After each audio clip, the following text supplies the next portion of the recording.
Hello les amis, je vous retrouve pour une nouvelle vidéo sur le football et la Coupe du Monde des clubs 2025 et je vais vous présenter le débrief en statistique du match Palmeiras contre FC Porto, un match qui s'est terminé par un nul 0-0, match qui avait lieu donc ce lundi 6 juin pour le compte de la première journée dans le groupe A. Alors, il n'y a pas eu de but dans cette rencontre, mais on va revenir quand même sur les statistiques des deux équipes pour comprendre un petit peu le déroulé de ce match et on terminera la vidéo par le classement du groupe A mis à jour, puisqu'il y a eu déjà une journée, un match pour les 4 équipes. On verra le classement et le calendrier des matchs à venir. Alors donc Palmeiras contre FC Porto, les deux équipes n'ont pas pu se départager. En possession de balle, Palmeiras a eu 55% à 45%. Un peu plus pour Palmeiras, 398 passes tentées à 330, 326 passes réussies à 262, 81,9% de passes réussies à 79,3%. Donc c'est quand même une légère domination de Palmeiras. C'est vrai que Porto n'a pas réussi une grande saison. Et ben Palmeiras finalement montre qu'ils ont le niveau. 2 occasions manquées à une pour Palmeiras, 39 ballons touchés dans la surface adverse à 18 pour Palmeiras. C'est quand même énorme. Et les IG, les buts attendus 2,08 pour Palmeiras à 0,78 pour Porto. Alors on peut dire que Porto a eu de la chance parce que 2,08 alors qu'ils n'ont pas marqué de but. Dans un autre match, par exemple, le PSG a eu 2,08, ils en ont mis 4 des buts.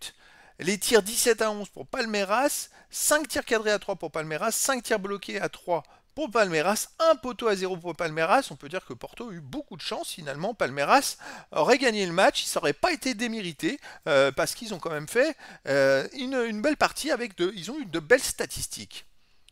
Alors, les autres statistiques, on a pour Palmeiras 2 hors-jeu à 1, 4 corners partout, 30 centres à 16 pour Palmeiras, 11 interceptions à 8 pour Palmeiras, 7 tacles à 3 pour Palmeiras, 46 duels gagnés à 41 pour le FC Porto. 8 dribbles à 7 réussis par Palmeiras, 20 fautes à 12 pour Palmeiras, 2 jaunes partout, aucun carton rouge. Et ben, dans la plupart des statistiques, c'est Palmeiras qui est en tête. Et le FC Porto, on va dire qu'ils ont un peu subi le rythme. Je dirais pas une petite surprise, mais finalement, ce qui est une surprise quand on voit les statistiques, c'est que Palmeiras ne l'ait pas emporté, surtout dans ce groupe qui est très ouvert, parce que regardez, le classement après cette première journée, dans l'autre match, il y a eu 0-0, donc les 4 équipes sont ex-aequo, première avec 1 point. Palmeiras aurait gagné, ils prenaient la tête du groupe et ils étaient bien partis pour la qualif. Donc là, toutes les 4 équipes sont en tête.